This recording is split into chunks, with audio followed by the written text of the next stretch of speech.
성도 여러분, 안녕하십니까? 즐겁고 복된 안식일입니다. 이 시간은 여러분이 세계 선교 주간을 통하여 드린 헌금이 어떻게 사용되어졌고 또 앞으로 어떻게 사용되어질지에 대하여 설명드리겠습니다. 지난 시즌 6 베트남을 위하여 드린 헌금은 미국과 캐나다 그리고 한국에 있는 17교회가 12,650불 89전을 드렸습니다. 이 헌금은 베트남의 현직 목회자 147명을 위한 바이블 컨퍼런스를 위해 사용됩니다. 베트남에 있는 목사님들은 90% 이상이 정식 신학교육을 받지 못했기에 그들에게 지속적인 바이블 컨퍼런스를 통해 교육시키는 것이 참으로 시급한 상황입니다. 여러분이 드린 헌금이 목회자들을 교육하는 일에 쓰일 것입니다. 또한 베트남에 있는 소수 민족인 몽족 선교를 위하여 사용되어집니다. 이번에 몽족 선교를 가는 김정태 목사님이 소 5마리를 가지고 그들에게 후원을 하며 복음도 함께 전하게 될 것입니다. 이번 주간에 시즌 7을 통하여 저희가 일본을 위한 헌금을 드릴 것입니다. 우리가 드리는 일본 선교를 위한 헌금은 멀티내셔널 미션 센터의 건립을 위하여 사용되어질 것입니다. 여러분이 잘 아시듯이 일본 안에서 현지인들에게 전도하는 것은 굉장히 어렵습니다. 뿐만 아니라 일본에 거주하는 많은 외국인들, 소수민족에게 전도하는 것은 더더군다나 어렵습니다. 이번 기회를 통하여 모금된 헌금이 멀티내셔널 미션 센터의 건립을 위하여 사용될 것이라 말씀하셨습니다. 지금까지 8억 원 정도가 모여졌고 20억 원을 목표로 헌금을 모금하고 있습니다. 우리가 드리는 헌금이 나머지 부분을 다 채우지는 못할지라도 이 멀티내셔널 미션 센터를 건립하는 데 도움이 되리라 생각합니다. 오늘 여러분이 헌금하실 때에 하나님이 주신 은혜에 따라 그 마음에서 우러나오는 헌금으로 일본 선교를 위하여 도움을 주시기를 간절히 부탁드립니다. 감사합니다.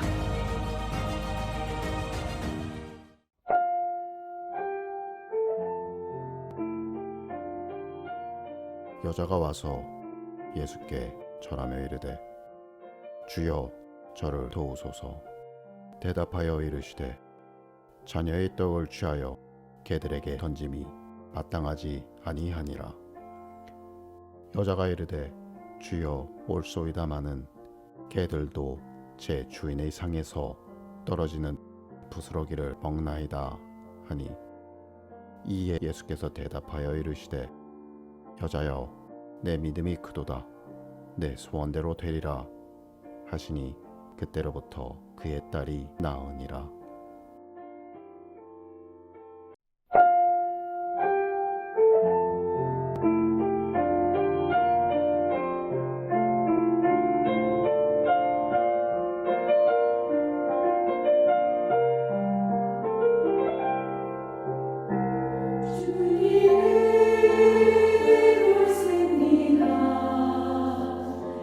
나의 부르짖음에 잠잠하라.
안녕하십니까? 사랑하는 성도 여러분.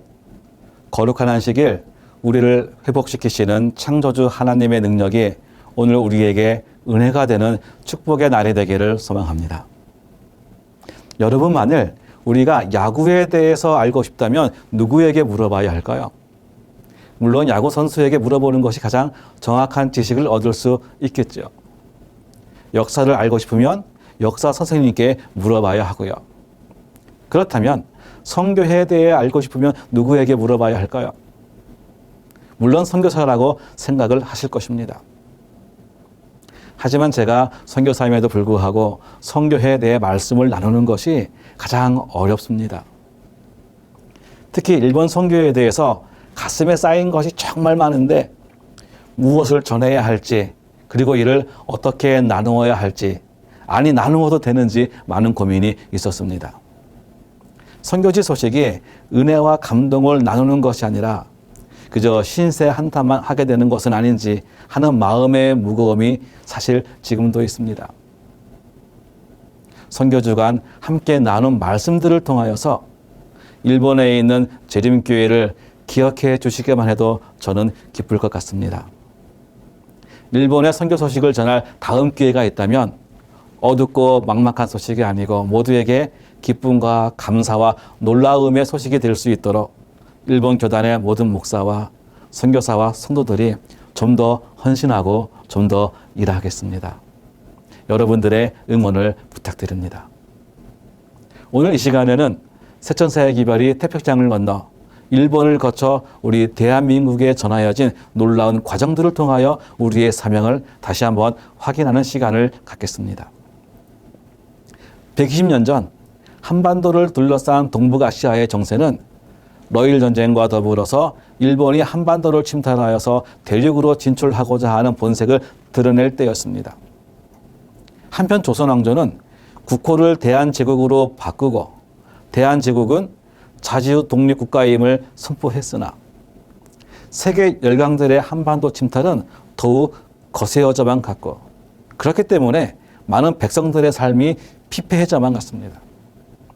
이때 이미 한반도에 들어와서 복음을 전하고 있던 감리교와 장로교 선교사들을 중심으로 하와이 노동 이민이 장려되기 시작합니다. 많은 사람들이 먹고 살 길을 찾아서 하와이로 노동 이민을 떠나게 되는데 1904년 5월 이 이민길에 올랐던 사람들 중에 우리가 익히 알고 있는 이응현, 손흥조라는 사람이 있었습니다. 이들은 하와이로 가기 위한 비자 수속 등을 위해서 잠시 일본 고베항에 머물게 됩니다. 며칠이 될지 잘 모르는 그 수속 기간을 기다리며 이응현 씨는 고베항에서 가까운 곳을 구경 삼아 다니기 시작합니다.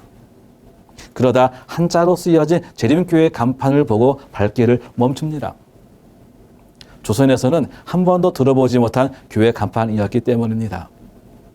사실 저희 교회 이름이 짧지 않아서 한번 읽으려면 시간이 걸립니다. 이렇게 대문 앞에서 기웃기웃거리던 그를 군이야 히데 전도사가 보게 되는데, 군이야 전도사는 그를 집안으로 불러들이고 그에게 세천사의 기별을 전하기 시작합니다. 그리고 며칠 지나서 이응현 씨는 함께 이민길에 올랐던 동료 손흥족 씨를 데리고 와서 함께 성경을 배우기 시작합니다. 이렇게 몇 날이 지나고 그들이 일본을 떠날 때가 되었습니다. 진리를 깨닫고 하나님의 말씀대로 살기로 결심한 이 두 사람은 1904년 6월 11일 안식일이 지나고 한밤중 12일 첫 시간쯤에 침례를 받고 한국인 최초의 재림교인이 됩니다. 한편 손흥조 형제는 이민을 위한 신체 검사에서 불합격되고 맙니다. 그러나 이미 복음을 위해 헌신하기로 결심한 손흥조 형제에게 이것은 불운이 아니라 하나님의 섭리였습니다. 귀국길에 오른 손흥조 형제는 귀국하는 배에서 고향 사람 임형주를 만나 그에게 또 재림기별을 전합니다. 후에 이 임형주는 이름을 임기반으로 바꾸고 재림기별을 곳곳에 다니며 전하기 시작합니다. 이렇게 임기반, 손흥조 두 사람에 의해서 한반도에 재림교회가 시작되었습니다. 이들의 열심과 헌신적인 활동으로 점점 더 많은 구도자와 관심자들을 얻게 되었습니다. 그러나 아직 이들은 세천사의 기별과 진리의 말씀을 전하기에는 많은 부분에서 부족했습니다. 그래서 그들은 일본의 쿠니야 전도사에게 편지하여서 도움을 청하게 됩니다.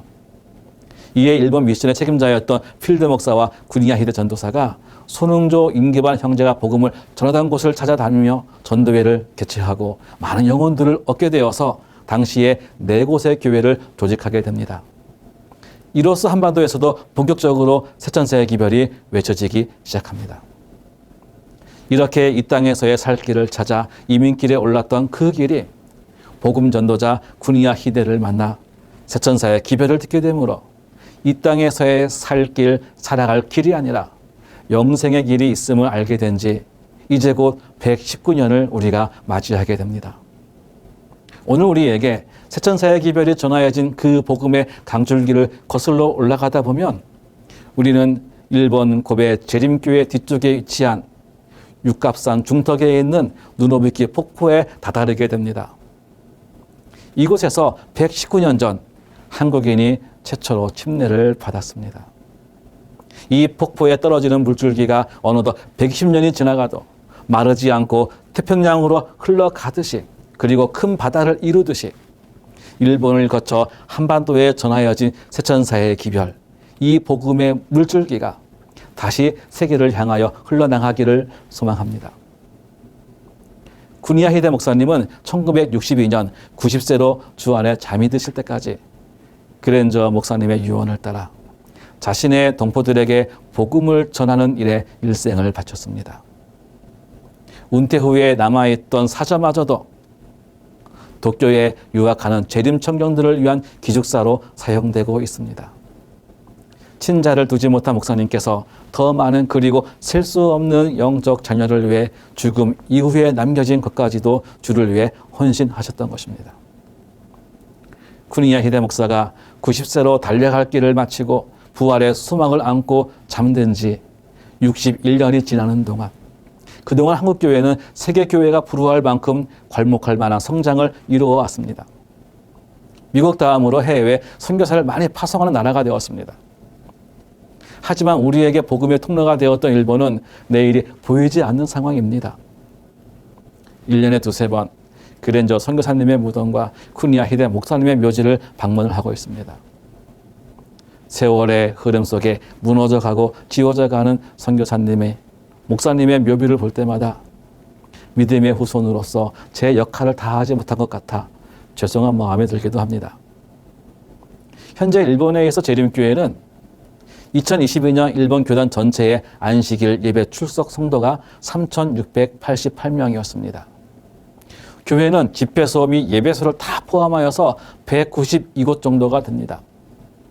전국 목회자 수는 기관 사역자를 포함하여 70여 명 정도밖에 되지 않습니다. 모든 목회자가 평균 두세 곳 이상의 교회를 겸임하여 목양하고 있습니다. 2022년 침례자 수가 100명에 지나지 않았습니다. 사망자는 149명이었습니다. 많은 교회들이 고령화로 인하여서 자연 소멸해 가고 있는 실정입니다. 모든 삼육학교가 입학 정원을 채우지 못하고 있고 2023년이 되면서 시조가 더 이상 출판을 하지 못합니다. 삼육두유도 생산을 멈추었습니다. 일본 재림교회와 교단은 이제 이도 저도 못하고 있는 실정입니다. 국가적으로 1%대를 넘지 못하고 있는 기독교 인구, 소망 없이 살아가면서 수많은 사람들로 인하여서 수도권의 전철이 하루 한 번 이상 멈추는 사고가 발생하고 있습니다. 그럼에도 800만 우상을 섬기는 일에 열심을 갖고 이 영적 황무지에 살아가는 이 나라와 이 민족에게 누가 영생의 소망을 전하여 줄 수 있을까요? 북아시아 태평양 지회는 이러한 일본을 살리기 위해 2002년 PMM 사역을 시작하였습니다. 그리고 2003년 처음으로 PM의 일기 선교사 5가정이 일본에 파송되었습니다. 현재 일본에는 한국인 선교사 4명과 대만인 선교사 1명, 이렇게 총 5명의 PMM 선교사가 사역을 하고 있습니다. 낯선 이방인에게 손을 내밀고 언어가 통하지 않는 이를 내 집으로 들이고 말이 통하지 않아도 마음을 통하여 복음을 전한 쿠니아 히데 목사님의 선교 열정이 오늘 PMM 사역을 통하여 계속되어지고 있습니다. 저는 지난 15년간 일본에서의 사역을 통하여 일본을 복음으로 환하게 할 수 있는 이 땅의 신실한 나무 무리를 많이 만날 수 있었습니다. 그 중에 대표적인 분이 지금은 고인이 되신 고 스즈키 시게하루 목사님이십니다. 스즈키 목사님은 10대 후반에 카미카제 특공대로 징집되어 2차 세계대전에 참전하셨던 분이십니다. 군에 징집되어 가는 아들에게 스즈키 목사님의 어머니께서는 살인하지 말 것과 술과 여자를 가까이 하지 말 것 등의 교훈을 주셨다고 합니다. 특히 죽음의 두려움이 있을 때에는 타인에게 유익한 일을 하라는 교훈을 주셨다고도 합니다. 십계명어 적은 쪽지를 옷깃에 숨기고 화장실에서 몰래 읽으며 어머니의 교훈과 믿음을 지키던 그도 전투에서 언제 사망할지 모르는 두려움을 이기기란 쉽지 않았습니다.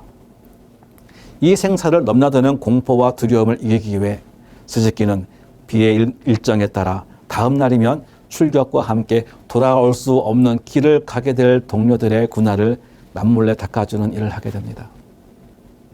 그런데 이 모습을 지켜보던 상관이 있었습니다. 평소 다른 병사와 달라도 너무 다른 생활을 하던 스즈키를 남몰래 지켜보던 그의 상관은 그 패전으로 끝날 전쟁과 그 후에 일본의 부흥에 필요한 젊은이들이 이렇게 속절없이 전쟁에서 죽어가는 상황 속에서 스즈키 병사만큼은 일본을 위해 반드시 살아남아야 한다고 생각하게 됩니다.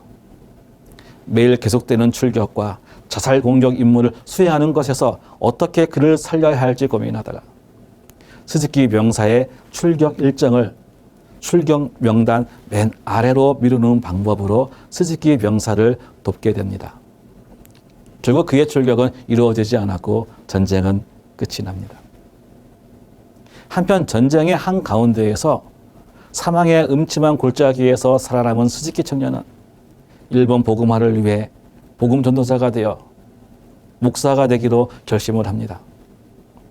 목사가 된 스즈키 목사님은 문서 전도사, 삼류학교 사갑, 교목 등을 역임하면서 은퇴를 하게 되는데 은퇴 후 어느 날 지나온 삶을 되돌아보시며 목사님께서는 2차 세계대전을 통하여 일본이 아시아 여러 국가에 행한 잘못을 기억하고 마음에 큰 부담과 함께 죄책감을 가지시게 됩니다.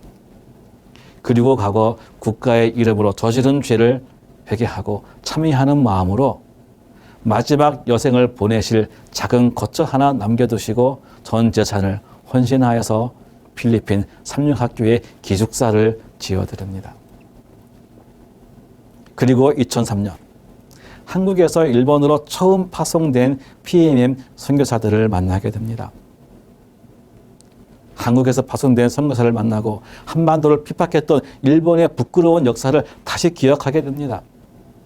일본이 핍박하였던 그 나라에서 일본의 복음화를 위해 선교사들이 다시 파송된 것에 감격하여 선교사들을 돕고 싶은데 마음은 있지만 현실은 이미 필리핀 삼육학교 기숙사를 위해 전 재산이 사용된 뒤였습니다.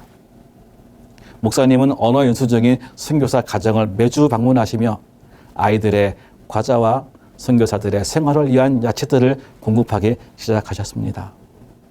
얼마 되지 않은 당신의 연금을 쪼개어서 말이죠. 그러던 중 자신에게 아직 쓸만한 자동차가 있는 것을 깨달으신 목사님께서는 선교사들을 후원하기 위해 타시던 차량을 처분하시고 차량을 경차로 바꾸십니다.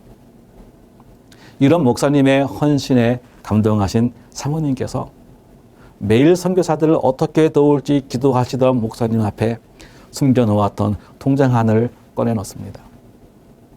지병으로 늘 병원에 다니시던 사모님께서 만일을 위해 모아놓으셨던 비상금이었습니다. 이것으로 일본에 파송된 5가정 선교사들의 다리가 되어줄 차량을 제공하시게 됩니다. 목사님은 자신의 차량에 PMM 선교사들의 사진을 붙이고 다니시기도 했습니다. 저희 선교사들이 선교지로 떠날 때에는 공항까지 에스코트도 해주셨습니다. 세상의 어느 왕, 그 어떤 권력자도 누리지 못한 영광이었음을 이제야 고백해 봅니다. 수직기 목사님은 스스로 PMM 서포터가 되어서 자신의 남은 여생 모든 것을 아낌없이 헌신하셨습니다. 이처럼 일본에는 주님을 위해 헌신할 준비가 된 백성들이 많이 있습니다. 그리고 이들의 가슴 속에 있는 등불의 심지에 누군가 불을 붙여줘야 하는데 PMM 선교사들이 해야 할 일이 바로 이 일이라고 생각합니다. 만일 여러분들이 오키나와 나하 공항에 내려서 택시를 타시면 택시 기사의 모자를 한번 살펴보시기 바랍니다. 개척대회에서 사용하던 세천사 마크를 모자에 붙이고 영업용 택시를 모시는 오스미 집사님을 만나게 될 수도 있습니다. 택시 운전을 하며 만나는 모든 승객들에게 전도주를 전하는 멋진 할아버지 집사님이십니다. 자신들이 해야만 할 일을 한국인 선교사가 대신 해준다고 감사하고 또 미안하다고 말씀해 주시는 이 세천사 기사님의 모습에서 일본 선교의 희망을 보기도 합니다.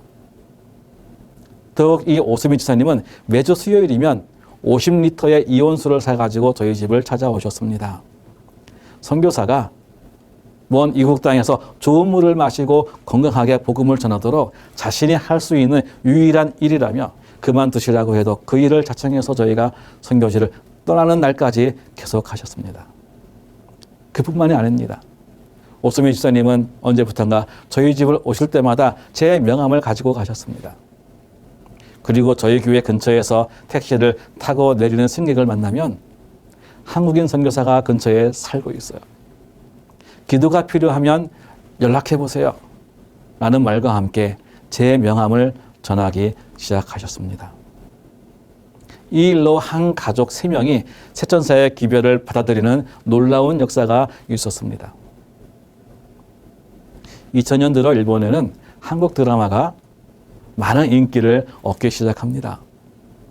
특히 드라마 겨울 연가와 배우 배용준 씨의 인기는 일본의 그 어떤 배우도 누려보지 못한 인기였습니다. 일본에서 하나님을 카미사마라고 합니다. 이 사마라는 말은 신격으로 여겨지는 것에 덧붙여서 사용하는 높임말입니다. 그런데 배우 배용준 씨가 일본에서 윤사마로 불리워지는 것입니다. 다신교 문화인 일본에서 거의 신급이 된 것이지요. 더불어 한국어를 배우고자 하는 사람들이 늘기 시작합니다. 많은 교회들이 한국어 교실을 시작하였고 저 또한 한국어 교실을 시작하였고 제 본업이 선교사인지 한국어 교사인지 모를 정도로 한국어 교실이 인기가 많았습니다. 수많은 사람들이 그저 한국어만 배우고 가는 동안 타이라 자매는 한국어 교실을 통하여 윤사마가 아닌 살아계신 참 하나님을 만나게 됩니다. 갑작스런 남편의 죽음으로 절망 가운데 있을 때 엎친 데 덮친 격으로 한순간의 실수로 인하여서 상대가 사망하는 교통사고의 가해자가 되고 맙니다. 절망 중에 다시 절망 속으로 이어지는 이 어려움 속에서 드라마 겨울 연가와 윤사마는 절망과 고통을 잠시 잊을 수 있는 진통제와 같았습니다. 하지만 드라마가 끝나면 다시 찾아오는 절망과 고통 속에서 드라마를 수십 번을 다시 보고 또 다시 봐도 반복되는 절망 속에서 그녀는 드디어 하나님을 만나게 된 것입니다. 주님을 영접하고 침례를 받게 된 그녀는 저는 이제 윤사마가 아닌 참 하나님을 섬기겠습니다. 라는 아름다운 믿음의 고백을 하였습니다. 대학을 졸업하고 한때 교사를 꿈꾸었던 아라카키 형제. 사업으로 큰 돈을 벌어보겠다고 사금융을 빌려 쓰다가 비뚝촉에 쫓기는 신세가 되고 맙니다. 이리저리 거처를 옮기며 숨어 살아도 또 찾아와서 신장이라도 팔아서 빚을 갚으라는 그 비뚝촉에 초인종 소리만 들어도 심장이 두근거려 쓰러질 것 같은 그에게 어느 날 찾아온 선교사를 통하여서 오랜 기간 일본을 떠나 숨어 살 수 있는 길을 알게 됩니다. 대학에서 교육학을 전공했기 때문에 이제 당신은 예수만 믿으면 당당하게 선교사 비자를 받고 일본을 떠나 빚 독촉으로부터 해방될 수 있다는 말에 귀가 솔깃해진 그는 속성으로 성경 공부를 하고 한국으로 떠나 5년간의 선교사 생활을 하고 돌아옵니다. 후에 아라카키 형제는 아무것도 모르고 그저 살아야 하는 절박함의 선교사가 되었지만 결국 이 선택으로 비독촉에서만 해방된 것이 아니고 죄의 종으로부터도 해방되었다라고 고백을 하였습니다. 오키나와의 여름은 너무 더워서 한여름은 거리에서 사람의 그림자를 찾아볼 수가 없습니다. 비가 오는 날에는 우산을 들지 않아도 날이 맑은 날은 반드시 양산을 가지고 나가야 합니다. 이런 곳에서 자전거를 타고 아침과 저녁으로 신문을 배달하던 우에하라 형제가 있습니다. 신문을 배달하다가 자전거가 펑크나면 그날은 최악의 날이 되고 맙니다. 날도 더운데 무거운 신문을 실은 자전거를 끌고 언덕길을 오르내리기를 반복해야 하고 그렇게 배달을 하고 또 집으로 가야 하거든요. 그날도 신문을 배달하다 펑크난 자전거를 끌며 땀에 쩔어 힘겨운 몸으로 집으로 향하던 중에 작은 개척교에서 들려오는 음악 소리에 발을 멈추게 됩니다.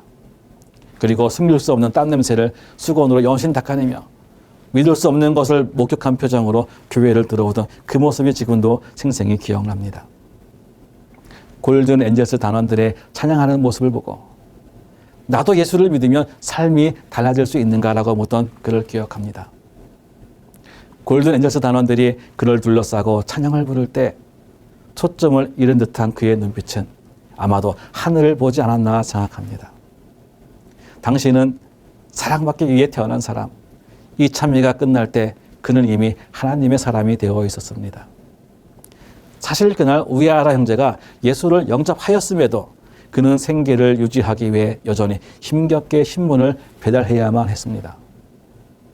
그러나 예수를 믿고 변화된 그는 신문을 배달하며 누르던 초인종 대신 이제 당신은 사랑받기 위해 태어난 사람이라는 찬양으로 신문이 아닌 찬양을 배달하던 전도자가 되어 있었습니다.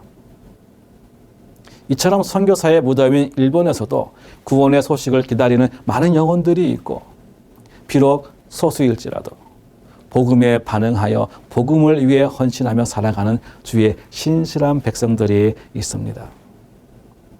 그리고 지난 사역기간 동안 저의 곁을 스쳐 지나간 수많은 사람들이 있습니다. 바람둥이 한국인 남편으로 고민하던 자매님, 아직 잘 살고 있는지 궁금하네요. 50이 넘도록 연애 한번 못한 것을 부끄러워하면서도 여자가 많은 곳이 교회라고 찾아오던 대머리 총각. 지금쯤 60대 중반일 텐데 결혼을 했는지 모르겠습니다. 매주 교회의 단상에 꽃꽂이를 담당해 주셨지만 여전히 몰몬교회 성도였던 자매님. 더 이상 사용하지 않게 된 제 설교단을 가져가셨는데 그 단에서 선포되는 진리의 말씀에 이제 관심을 가지실 때가 되지는 않았는지 묻고 싶습니다. 엄마랑 다투다 집 나가라는 말에 진짜로 집을 나온 철없는 딸이지만 그래도 교회는 나오던 자매. 그날 엄마는 집을 나가라고 외친 것이 아니라 엄마의 사랑을 아직도 모르겠니라고 외쳤던 것이라고. 그렇게 얘기해도 아니라고 우겼더니 이제 결혼할 나이도 한참 지났을 텐데 엄마의 속마음을 이제는 아는지 모르는지 당신을 사랑하는 하나님의 마음만큼은 오해하지 않았으면 좋겠습니다. 이제와 지난 15년간의 사역을 뒤돌아보며 더 찾아가지 못하고 더 품에 안아두지 못하였던 것들이 그들이 제 눈에 밟힙니다. 그들을 구원하기 위하여 어쩌면 더 많은 선교사의 무덤이 일본에 필요할지 모르겠습니다. 하나님의 말씀 갈라디아서 4장 19절의 말씀을 보겠습니다. 나의 자녀들아, 너희 속에 그리스도의 형상을 이루기까지 다시 너희를 위하여 해산하는 수고를 하노니. 사도 바울은 그 자신이 병으로 연약하여졌을 때 이 가슴으로 낳은 갈라디아 교회를 위해 다시 해산하는 수고를 결심합니다. 나의 자녀들아, 사랑하는 그의 복음의 자녀들이 갈라디아 교회가 참된 가르침과 진리에서 멀어져 갈 때 그들을 가슴속에 그리스도의 형상이 이루어질 때까지 바울은 갈라디아 교회를 위해 다시 해산하는 수고를 자청합니다. 자녀이기 때문에 버릴 수 없고 포기할 수 없는 것입니다. 죽을 고비를 넘기며 첫 아이를 낳은 여인이 다시 죽을지도 모른다는 사실을 아는 듯 모르는 듯 다시 둘째를 낳는 해산하는 고통을 이길 수 있는 것은 오직 사랑 때문입니다. 이제 지금은 세계교회가 일본 복음화를 위해 다시 해산하는 수고를 해야 할 때입니다. 사실 일본 선교가 쉽지만은 않습니다. 많은 해외 선교 봉사자들이 일본을 외면합니다. 뿌린 만큼 거둘 수 있는 것이 없기 때문입니다. 아침에 일어나 일터로 향하는 수많은 사람들을 보면 부럽기도 합니다. 오늘 나는 복음을 들고 어디로 가야 하나? 또다시 만나게 될 문전박대. 나의 존재가 부정되는 철저한 무시와 무관심. 심지어 신자들조차 목회자의 방문을 원하지도 반기지도 않는 현실 속에서 오늘도 일본의 목회자와 선교사들은 이 직분을 계속해야 하나 고민을 합니다. 해마다 2월 둘째 주가 되면 인사이동의 발표가 있는데 이런저런 이유로 젊은 주의 종들이 이 거룩한 직분을 내려놓는 것을 보게 됩니다. 소명과 사명감의 부족 때문이 아니라 외롭고 막막한 이 길을 걷다 얻은 마음의 상처로 가던 길을 멈추는 이들이 대부분이라 가슴이 먹먹합니다. 어찌 보면 일본 선교는 밑빠진 독에 물을 채우는 것과 같습니다. 티를 내는 것은 아니지만 아무리 해도 표가 나질 않습니다. 그래서 방법은 하나입니다.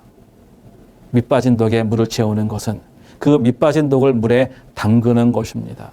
일본을 품에 안는 것입니다. 우리의 가슴에 담그는 것입니다. 내가 회개하고 주님 앞에 돌아오기를 우리 주님께서 한없이 기다리셨듯이 우리 또한 주님의 마음으로 일본이 주님 앞에 돌아오기를 기다리는 것입니다.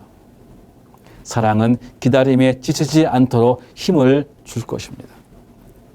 일본이 한반도를 향한 복음의 통로였듯이 이제 다시 세계 선교를 향한 복음의 통로가 될 수 있도록 모든 성도님들의 기도와 응원을 부탁드립니다.